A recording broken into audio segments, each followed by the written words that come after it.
ඉවසීමෙන් සැනසීම ලැබේ. ඔන්න පොඩි ගම්මානයක් තිබුණා. නිල් අහස, කොළ පැහැති වෙල්, හිරු එළිය හොඳට වැටෙන ලස්සන තැනක්. ඒ ගමේ හිටියා පියුමි කියලා පොඩි දුවෙක්. පියුමි හරි උද්‍යෝගිමත්, හරි හිනාවෙන් ඉන්න. ඇයගේ හිතේ ලොකු සිහිනයක් තිබුණා. ඇය හිතුවා දවසක Taman ගුරුවරියක් වෙන්න. පොඩි දරුවන්ට පාඩම් කියලා දෙන, හිනාවෙන් පන්තිය පිරෙන ගුරුවරියක් වෙන්න. ඉගෙන ගන්න ඇයට හරි ආසයි. ඒත් ගණිතය නම් ටිකක් අමාරුයි. සමහර වෙලාවට ගණිත ගැටලු බලද්දී ඇය ටිකක් කලබල වෙනවා.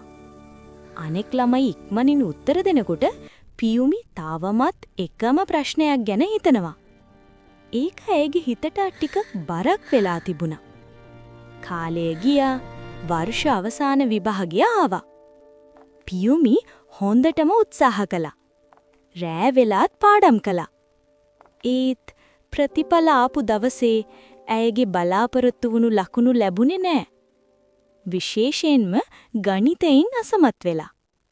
ඒ මොහොතේ ඇයගේ හිත ගොඩක් දුකෙන් පිරුණා. ගෙදර ගිහින් කවුළු වාසල නිහඬව ඉඳගෙන හිටියා. මට බැරිද කියලා ඇය හිතුවා. මගේ සිහිනය ඉවරද කියලාත් හිතුවා.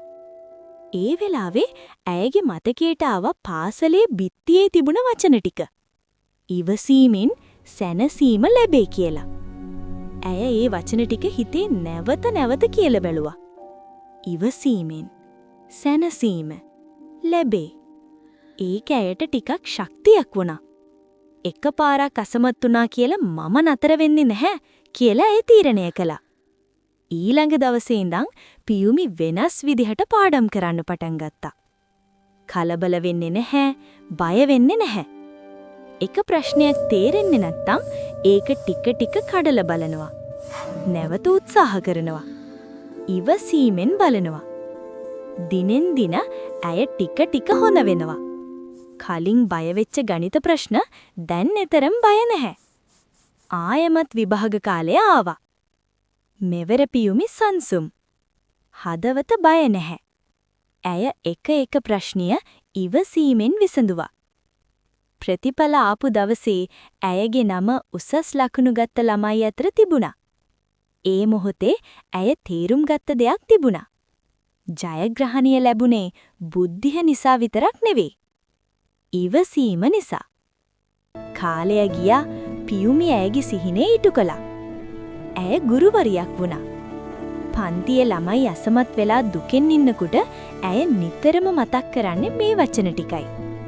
විභාගයේ අසමත් වූ පමණින් අධෛර්යවත් වෙන්න එපා.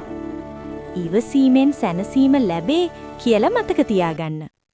මොකද ඉවසීම අපට ශක්තිය දෙයි. ඉවසීම අපට බලාපොරොත්තුව දෙයි. අවසානයේ ඉවසීම අපව ජයග්‍රහණයට ගෙනියයි. ඉවසීමෙන් සැනසීම ලැබේ.